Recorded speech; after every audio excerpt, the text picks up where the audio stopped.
This post is a continuation from yesterday. So, from the opinion of, do I think it's wrong to want to be in a relationship and to have a family and to have children?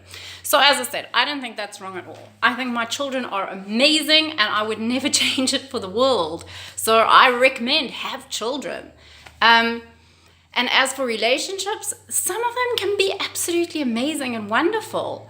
It all depends on your relationship with yourself, ultimately.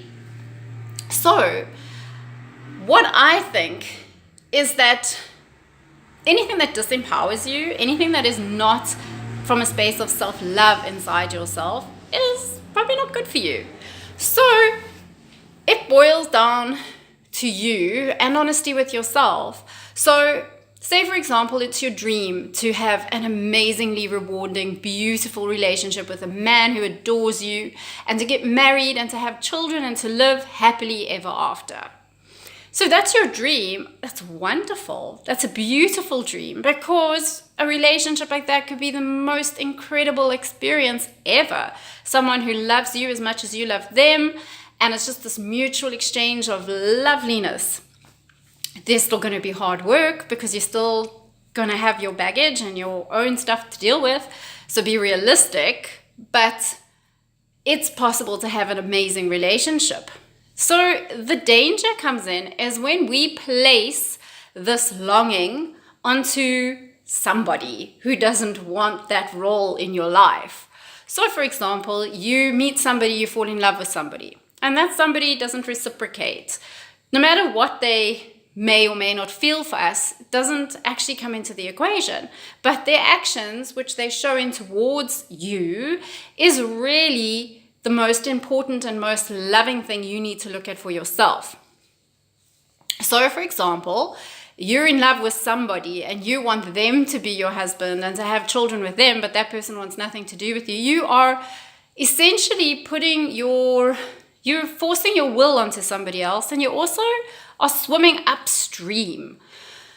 It is possible to find exactly what you're looking for, but trust your process to get there. Don't place that on a name and a face and a soul, because then you're enforcing your will onto somebody else and you're setting yourself up for a lot of discomfort and a lot of pain. And it's not very respectful and loving to yourself to keep placing your hopes into non-reciprocated love. That is just painful.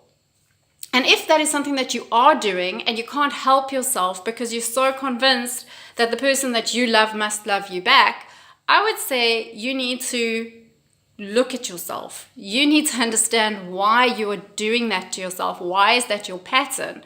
If it is your pattern, you need to understand yourself deeper so that you can shift those things. You want to change the patterns which create you unhappiness. And what's beautiful is we can share amazing connections with multiple souls. And if you have a twin flame experience, you can have a beautiful connection to somebody else that can be far more loving and romantic and rewarding from that sense. Twin flame relationships, I do not believe, are always meant to be romantic connections. I believe that if you believe that, you are imprisoning yourself. You could have multiple amazing romantic relationships, or you could be somebody who has one that lasts the rest of your life. Who knows? But don't place that on a face, a name, and a soul who doesn't reciprocate it back to you, because you're just setting yourself up for a lot of pain. And remember, you're responsible for that. Not thinking if they come to you, then all your dreams are answered and all your prayers are answered. No, it's when you come to yourself with enough self-respect and self-love to know that you should be letting go of what doesn't want you, because all you're doing essentially is living opposing values. So if being in love is important to you and being with a person you love, or being with a person that you love is really important to you, but you're refusing to let go of somebody who doesn't love you, you are opposing values, and you're sending the opposite message to yourself, to the universe, to all people around you. So you're not going to attract what you're actually looking for. So of course, again, it boils down to enormous amounts of honesty with yourself. So be honest. What is the love that you seek? And be open to that coming in any way, shape, or form, not forcing it to come from something that doesn't want to be in it with you. And another wonderful lesson that this actually brings is one of faith and trust. So knowing that everything is always happening for your higher good. So if you're not in the relationship with the person who you think you desperately want to be in the relationship with, trust that. Trust that you're not in that relationship for your higher good and it wouldn't be the best possible relationship for you. Trust that, because that way, again, you allow space for miracles to happen, for the right person to come to you.